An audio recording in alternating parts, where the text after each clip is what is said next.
Hello everyone, thank you for joining us on this edition of the Primetime Newscast on Equinoxe Television live from our headquarters in Cameroon's economic capital, Douala. My name is Babla Jonathan.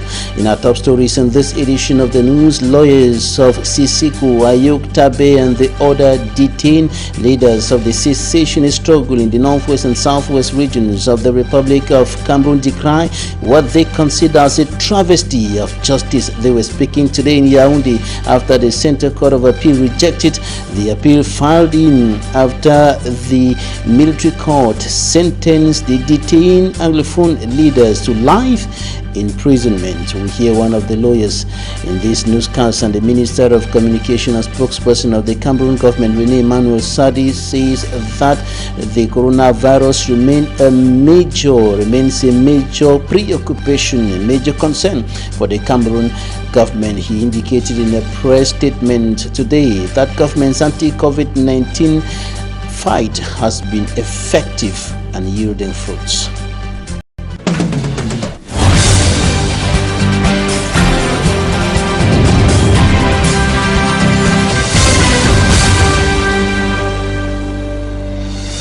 Thanks, dear viewers, for joining us on this edition of the news. We begin here in Cameroon's economic capital, Douala. At least 2 persons have died following a road accident at Bekoko on the outskirts of the country's economic capital, and 1 person died on the spot. The accident involved 2 vehicles, and of course we have details in this report compiled by Armstrong Sander.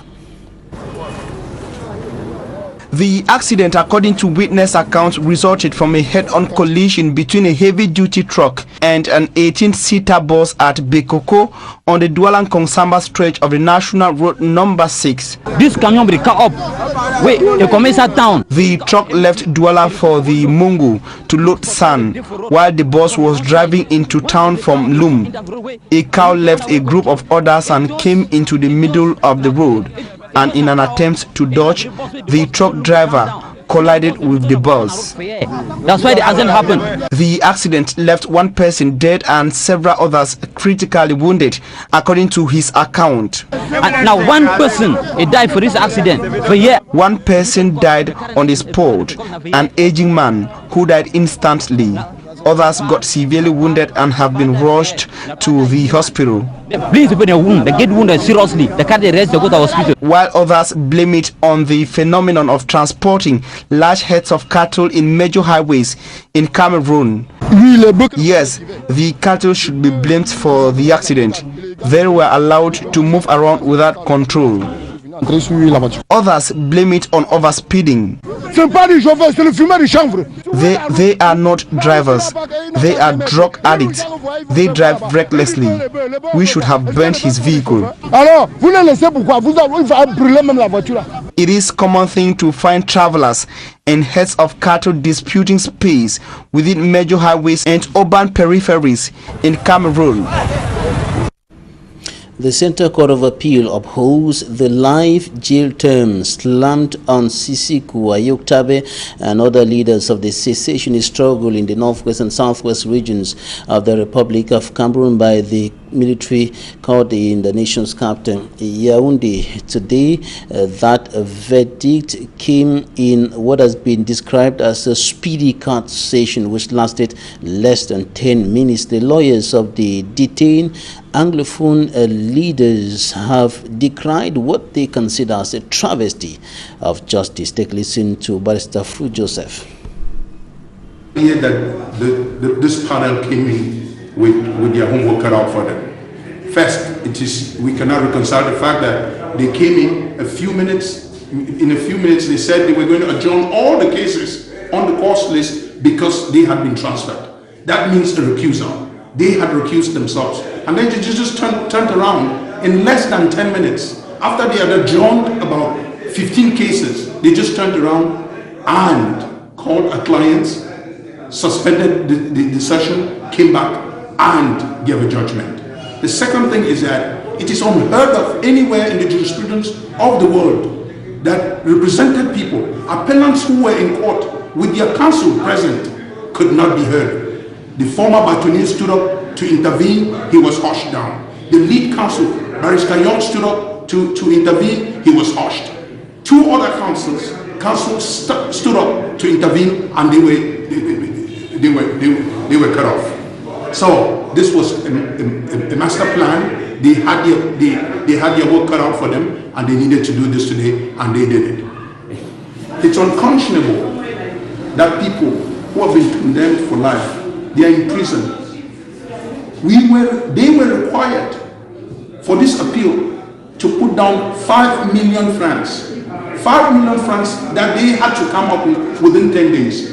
They did that, fulfilled all conditions of appeal, and today their case has been dismissed without a hearing. We think that this is unconscionable, this is despicable, and this is a complete travesty of justice. This is a case where we had 10 solid grounds of appeal, 10 solid grounds of appeal, 60 pages of submissions, and we were going to add those submissions because we just received the record of proceedings. We have not added those submissions. The opposing council, the compensated government, has not provided us with any submissions, so they've not submitted anything to the court at all. And so it's a shock. It's a shocker today that they turn around and deliver judgment where submissions have not been done and where the other side has not been heard. And as consequences of the Anglophone crisis continue making life difficult for Cameroonians, not only those in the northwest and southwest regions of the country, but equally those in other parts of the country. For over 2 weeks now, it has been impossible for vehicles to leave the Bonaberi Motor Park in the Douala 4 subdivision to Bamenda because of the temporal ban on circulation by the administration, and on the other side by secessionist fighters. And visiting the park this week, activities of transport agencies plying the Douala-Bamenda highway remained grounded, as well as commercial activities in the Bonaberi, and this is provoking a huge financial loss, a huge loss in income by the different transport agencies plying the Douala-Bamenda highway. And of course, this is just one of the consequences of the deepening Anglophone crisis, a crisis that has been pulling on for close to 4 years today. And until now, the situation remains uncertain, remains quite tense in several parts of the two Anglophone regions of the country, with continuous gun battles, fighting between forces of security and defense forces, and armed civilians. We have details, so greater details with Innocent Azi in this report. We'll come back to that report in a short while. Time for us to talk about the coronavirus pandemic, and the government of Cameroon, through the voice of the Minister of Communication and Government spokesperson Rene Emmanuel Sadi, indicates that the coronavirus remains a major concern, and the government is continuing with its anti-COVID-19 measures. And of course, the virus is still killing people around the world. Listen to Rene Emmanuel Sadi, who was speaking to the press today in Yaoundé.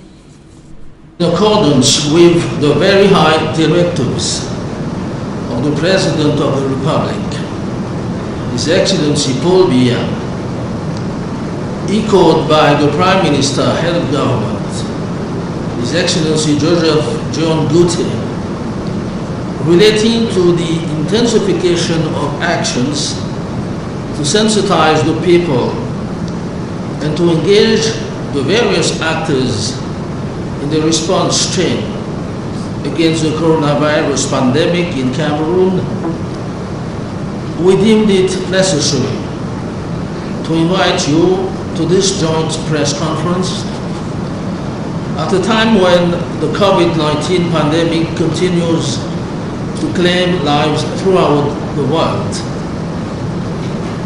It should be indicated that the pandemic remains a major concern for the government of the Republic.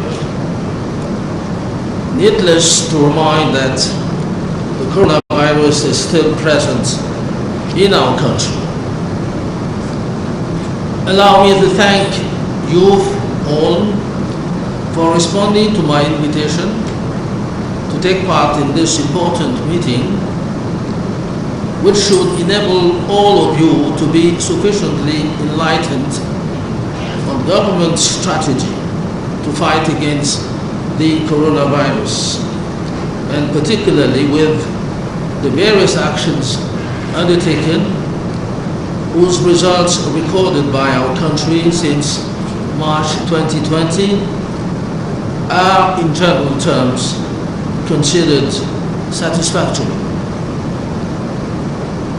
The government also avails itself of this communication to appeal to the civic mindfulness of our fellow citizens with regard to both strict compliance with the recommendations of the World Health Organization and strict observance of the main barrier measures prescribed by the government, such as the systematic wearing of masks in public places and social distancing.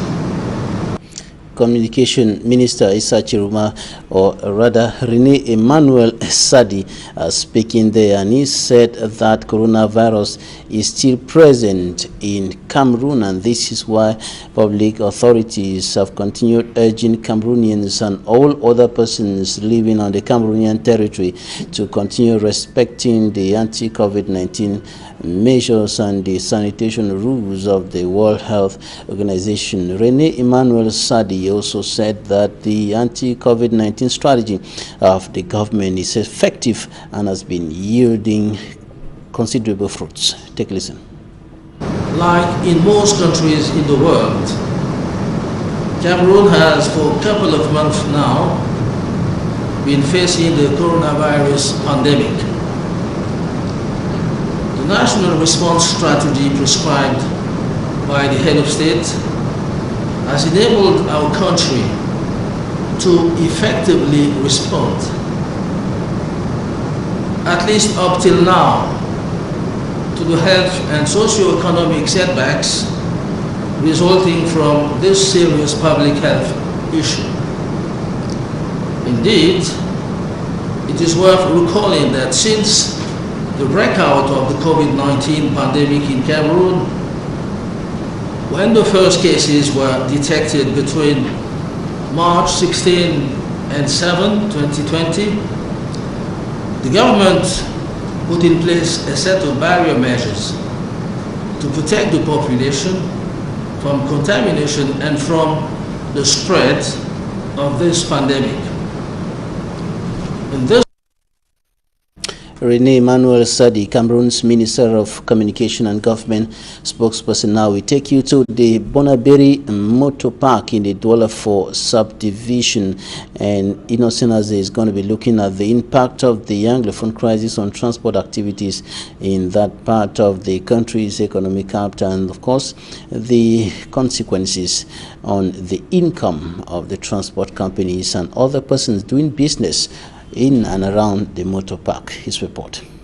Close to 2 weeks after Northwest Regional Administrative Authorities and the separatist armed bands issued injunctions prohibiting circulation of motorbikes and vehicles respectively, coupled with the fact that many violators have lost their lives or have treated to death, most inter-urban transport agencies plying the Douala-Bamenda route are still on a forceful break, though they are permitted to travel to and fro Bamenda only on weekends. Since Monday that I arrived here, I left here on Saturday, reaching Bamenda on Sunday in the morning. For me to enter the agency, I discovered that there were too much passengers. So I asked, when I just reversed and entered, they asked me, hey, now the 281 this. I said, no, I know they go back. I just come and come. They say, hey, please, we want to go. We cannot stay here again. They say lockdown will be there. I say, okay, no problem. Let me rest a bit. I rest and took off in the evening. To reach here Monday in the morning, since I arrived here Monday in the morning, I have not gone anywhere. I'm still here at Garutie Douala. So since then, all the documents of the car, they are getting expiring without the vehicles working. So at least the government is seeing to that. Insurance and visiting, all those documents, they are The vehicles are packed. People are here trying to go up in Bamenda, but there is no means for us to enter. It is worth recalling that when two elephants are fighting, it is the grass that suffers. People are suffering. If you can look at the way vehicles are packed in this agency, it is not because they don't want to work. It's because everybody is struggling to meet up with certain challenges. You can see everywhere there are passengers struggling to travel. They cannot travel because the agency is blocked because of the crisis. I think the government is in the best position to take the people, tell the people what they can do in order to solve all these problems. You now see that everybody, every nook and cranny in this country, people are moving up and down. Some are helpless. People are living in injustice. They cannot travel. They cannot meet their own families. And you can see that everybody is just crazy.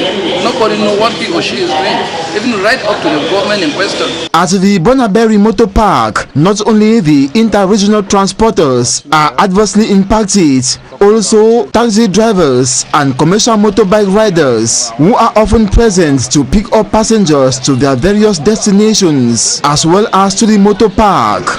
Nous les pensionnaires qui travaillons dans la gare routière Bonaberry, nous en souffrons tellement parce que we don't have passengers. Buses don't come in from the northwest region, but only few come from the southwest region. Quelques voitures du sud-ouest qui arrivent, ceux du nord-ouest, rien ne fonctionne. Nothing moves at all for us relying on this motor park. Les pensionnaires qui ne travaillent que dans la gare routière, nous ne pouvons plus parce que nos clients du nord-ouest, franchement, on ne les voit plus, personne ne voit toutes les voitures de Vatican que tu vois là. The usual busy motor park has transformed to a graveyard within a twinkle of an eye. Buses are lined up, but passengers cannot be spotted. The few seen are traveling to Boya only, except on ghost town days. Other commercial activities in this Bonaberry motor park remain grounded, with families feeling the heat. This problem is really a problem that we can sit down and talk. If the government can organize another dialogue, that dialogue should be what we call a concrete dialogue, a dialogue that will take everybody to a common table that will understand that the Anglophones are real. The problem of Anglophones is real. It's not a problem that all of us are seeing, because let's see what we can do.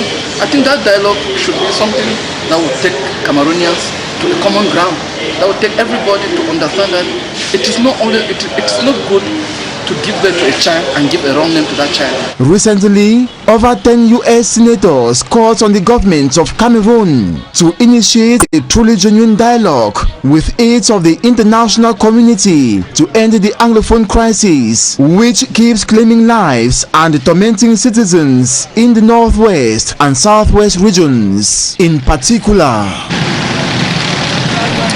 Over 50 inhabitants of Pumeye Chebem in the Kunki Division West region of Cameroon, whose houses were destroyed in 1982 during the construction of the Bafoussam-Yaoundé highway, are demanding for compensation. They stormed the office of the Kunki Senior Divisional Officer, begging for their voice to be heard. Details in this report by Immaculate Fogwe. For over 38 years, since houses built along the Bafoussam-Yaoundé highway, precisely on the Pumeye Chebem in the Kunki division, were demolished by council authorities in order to ease road construction work, the affected families are yet to receive compensation from the government. Some of the 450 families who were forcefully evicted stormed the office of the Senior Divisional Officer of the Kunki division, revendicating. We are among those whose houses were demolished along the Yaoundé-Bafoussam highway. For several years, our parents have been demanding that they should be compensated, but nothing has been done. The head of state on the 8th of December 2018 signed a document ordering that the affected families be compensated. According to the protesters, 43% of those whose houses were demolished 38 years ago have died. Many of them blame the government for their sudden death. After a house was demolished, my father's health deteriorated. Unable to deal with the shock, he passed away a few weeks later. In the absence of the senior divisional officer of the Kunki division, the second deputy, Umaru Buba, promised channeling their plight to the competent authorities. You know, the country is currently facing a health crisis, so we are facing financial problems. But let us hope that something will be done in order to remedy the situation.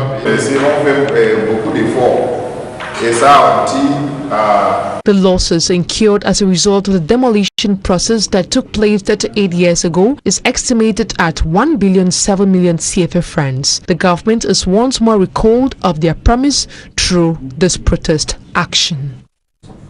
Immaculate Fogwe ending the first part of this newscast. Talking Point is up next.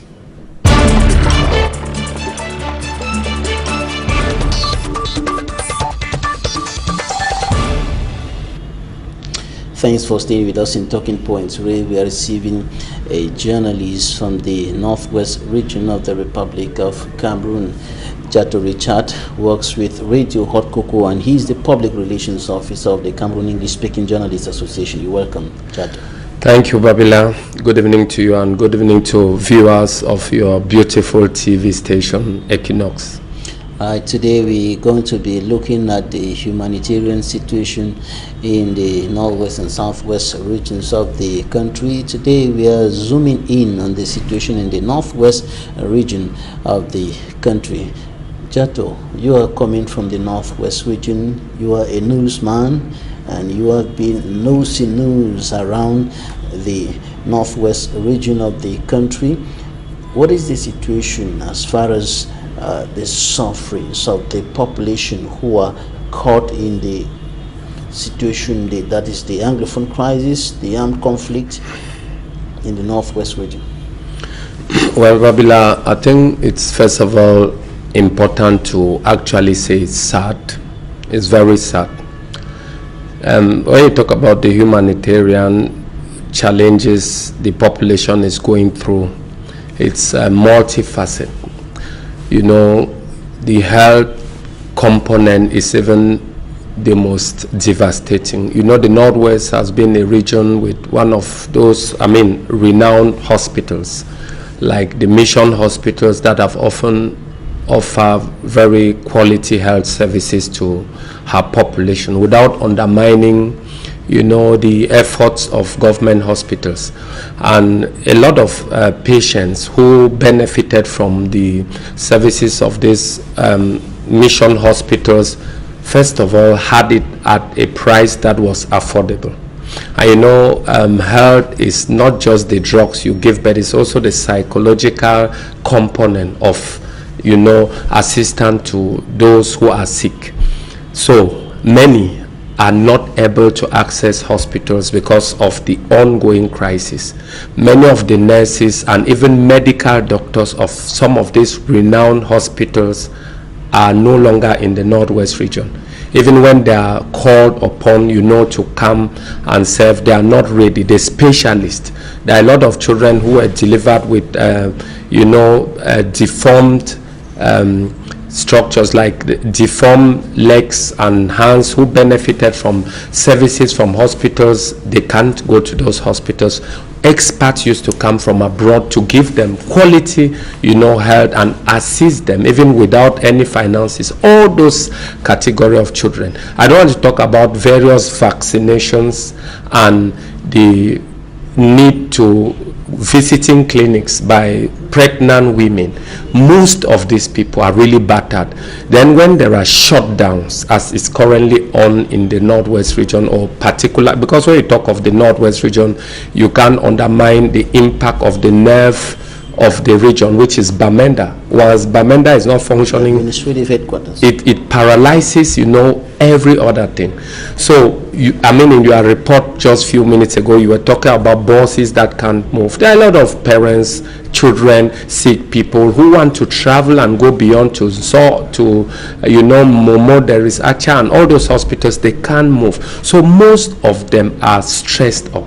I don't want to even take the component of children who are stressed with a very long period of stay in the house and COVID coming, to make the situation worse. Before we proceed further to talk about the different vulnerable groups, in particular children, women, and persons living with disabilities.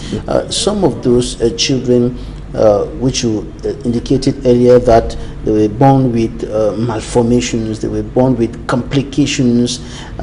Medical reports have actually revealed that some of them were born like that because their mothers spent the whole time of pregnancy, the 9 months of pregnancy, or a great portion of the period of pregnancy, in the bushes, not going for antenatal care, not going for any medical follow-up, and so on. Yeah, of course, you'll be talking about those who were delivered within the context of the crisis that has lasted 4 years. That I understand, but I'm even going beyond to make it more, general, from children who had been suffering with these illnesses before. You are very specific. Yes, in the crisis situation, I may not be a specialist, I may not have the expertise to make comments on what the causes of children with malformation, but I'm more concerned about the fact that the malformations are there. What next? So they can't go to these hospitals because of the prevailing difficulties, and some of them would have benefited. Even when they are on the ground, it's not a problem, but the problem is with the medical experts who have to fly into Cameroon and render the services that requires almost 1,500,000-600,000 francs CFA free to them. They can't have that now because their parents are already in a very battered situation of the crisis. They can't get income, they can't pay even basic food to eat, so they can't give help to the children who badly need it. This is about the children. Those with pregnancy who will not be able to visit medical doctors, antenatal care, to get advice from medical doctors and medical officials on how, to go along with their pregnancy. Most of them are in challenges, a lot of difficulties. How do they get out of this? Children born in that kind of circumstances would have physical problems, and they may also have psychological problems, plus the parents. So the stress would be very long lasting. There are all of this on board, What is the degree of vulnerability to which parents, notably women and children, and persons living with disabilities, are exposed to? The degree of vulnerability to them? It's very serious, Babila, because vulnerability is for everybody. You can be moving today upright, and tomorrow you are somebody living with disability. You can't guarantee that your ability will be all through, because there are a lot of persons living with disability who weren't born like that. If you have an accident, you automatically fall under that category, but God forbid. So there are a lot of persons in this category. There are people who are visually impaired. Imagine gunshots and that they are running and you can't run.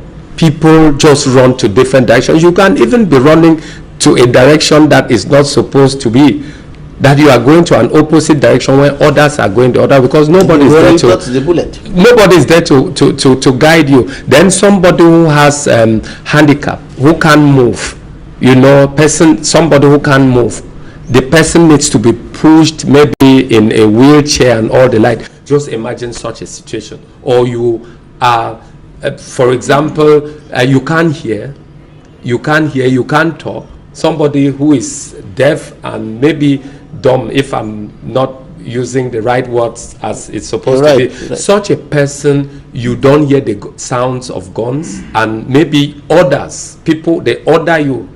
Soldiers probably tell you, go this way, or the other actors, the fighters tell you, move this way, and you do not get, the direction. You can imagine your situation. So there are a lot of persons in all of this, and it's very deplorable. As a journalist, sometimes, Babila, you cannot get all your lifespan as a journalist only bringing bad news to people. You say 10 people died, a gunshot here, a mother has maybe been shot with a baby here, somebody's hands has been cut this way. You keep talking only negative things. It can cause you, the journalist, to be a negative person. And every time they hear your voice or they see your face, they only see doom. It becomes problematic, even for you, the journalist. You just stigmatize yourself by telling people, anytime you are on TV, they just want to hear something sad. It cannot continue like this. It's becoming so complex, Babila. And people die in the hospital because there are no drugs. A lot of drugs vendors and maybe provision of drug organizations like the Northwest Special Fund for Health and all the like, they have a lot of challenges plowing the roads to various divisions, subdivisions, and hospitals to provide medicines, you know, in various health installations that the villagers badly need. And they need all of this. So it's very holistic, a very big challenge. A very complex situation. Yes. You have also been visiting and talking with some internally displaced persons who are in Bamenda, persons who have escaped their villages because of violence, some of whose villages have been burnt down. The Center for Human Rights and Democracy in its last report indicated that more than 200 villages have been burnt down. Those people who have escaped and are now IDPs in the town of Bamenda, what have they been telling you? Well, what the first thing is they need to eat. Is very basic. I don't want to talk about education, and they need health, because this is very vital. They need shelter. And you understand with me that most people talk about the crisis, especially for the Anglophone communities. Maybe before I go to the Anglophone community, to actually appreciate most of the Francophone brothers and sisters in the other parts of Cameroon who have been very hospitable to these IDPs, because there are a lot of Francophones who have made their homes available. They have created provision for IDPs and they are being hosted. They even share, you know, the little that they have with them. We must use your television channel to appreciate such attitude. But to say that a lot more persons who are even suffering are Anglophones who live in other towns away from Northwest, Southwest, Anglophones, in as far as this crisis is concerned. And why am I saying that? Because most of these IDPs are hosted by them. And when they come to their homes, their salaries or income does not change, because there's no new activity that has changed to give them the opportunity to have more money than they used to have. But then the amount of money they have to take care of their family as was planned, and they need to go beyond to take care of the IDPs in their homes. Then there is a problem of social cohesion. How do you live in your house with your wife and your children, and the next day you have to live with your wife, your children, some other person with his wife and the children? 10 people, 15 there people. Will be bound to be friction. The hospitality can be for few days, and after people's colors will start coming out because there is stress. So a lot of you people living in Douala, Yaoundé, Bafoussam are even more stressed up than in Bamenda. Then to go back to Bamenda and other areas around Bamenda town, which is a bit, you know, calm comparatively to other villages. To be very honest to you, Babila, you may hate to meet an IDP. It comes a time when you can't stand to understand that in Cameroon, a child has not eaten from morning till 4 p.m. and that the parents, they still have to struggle and let them have one meal at 5 p.m. and go to bed, sleep, get up in the morning, drink water, and wait for 5 p.m. for some new meal to come up. Now there is lockdown in Bamenda. Imagine that you are in the house, you are a mother, widow. I'll take that an example because it's more vulnerable. You are a widow, you have about 5 children to cater for. Okay, you roast maize at Mobilquen, you roast plum at Mile 2, and some at Foncha Junction selling maybe granite is perishable. You need to sell, and by the end of the day, you take the profit and you cook for your house and then you take the rest of the capital to buy more perishable. You have to stay home for 2 weeks, 3 weeks, 1 month. How do you feed the children? Comes to complicate the whole thing. You can only push young girls into some kind of attitude. You can push people to be very funny. These are the realities on the ground. So talking with an IDP now in Bamenda, you need a lot of courage not to have some type of information. If you have a heart that is soft, a lot of Bamenda, the population of Bamenda, every household has a story. Whether you are a separatist, you are a military, you are a Northwest, one of those in the community or whosoever, everybody is affected. Everybody, by virtue of host, by virtue of pressure, of expenditure, lack of food, accommodation, stress.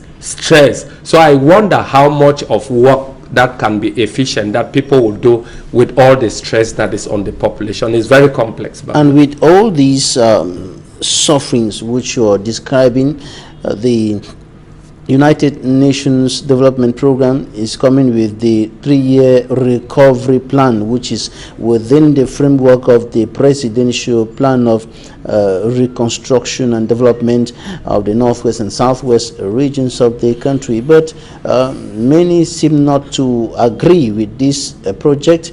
Many are simply against it. Others are highlighting the complex situation and putting question marks on the feasibility of such a project at this point in time. What's your take on that? Well, those who think that the United Nations Development Program plan is not called for now, what do you want me to tell such people? It's an opinion.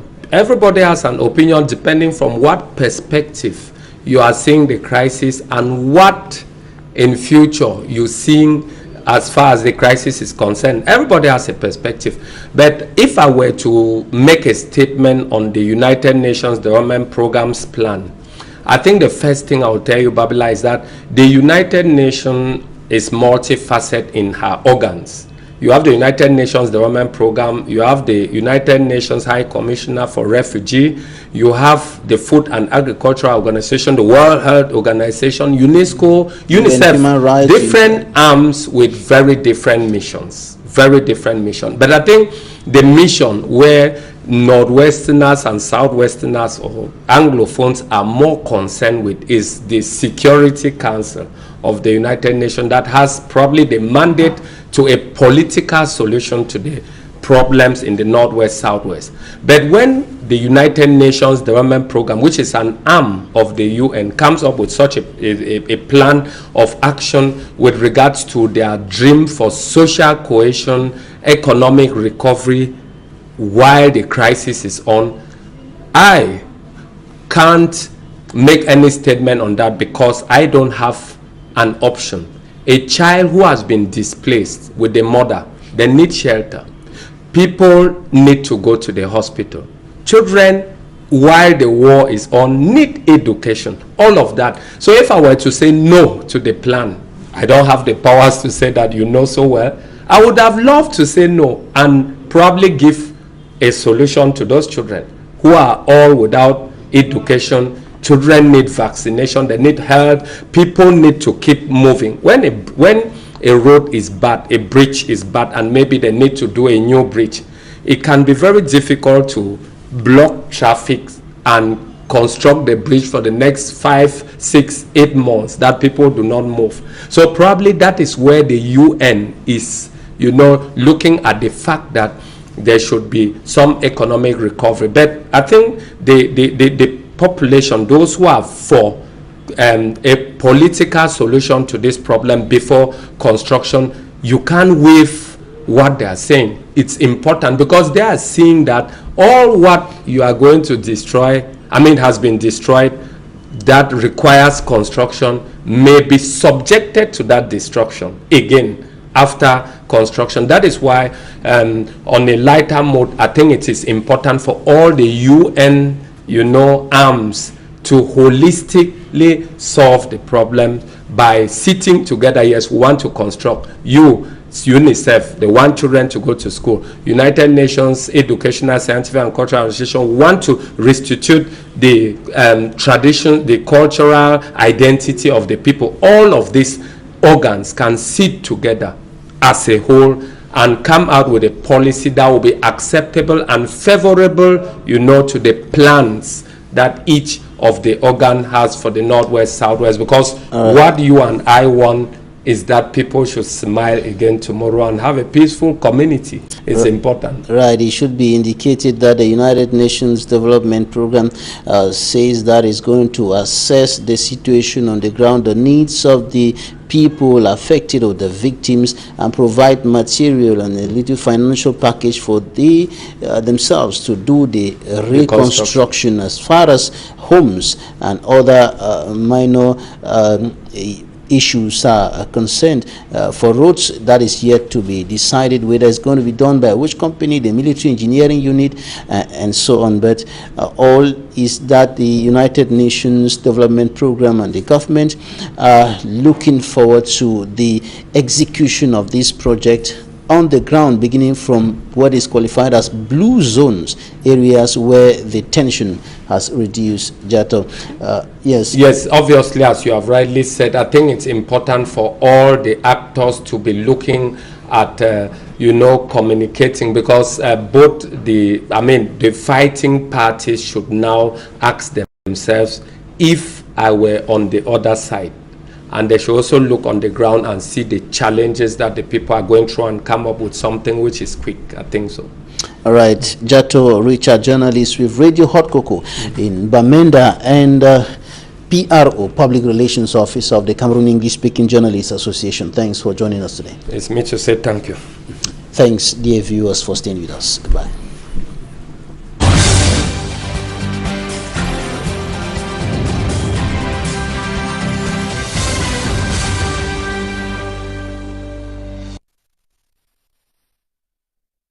If you suspect you may have a coronavirus infection, please call your healthcare provider in advance and let them know you are coming. This can help them be prepared. WHO recommends preventative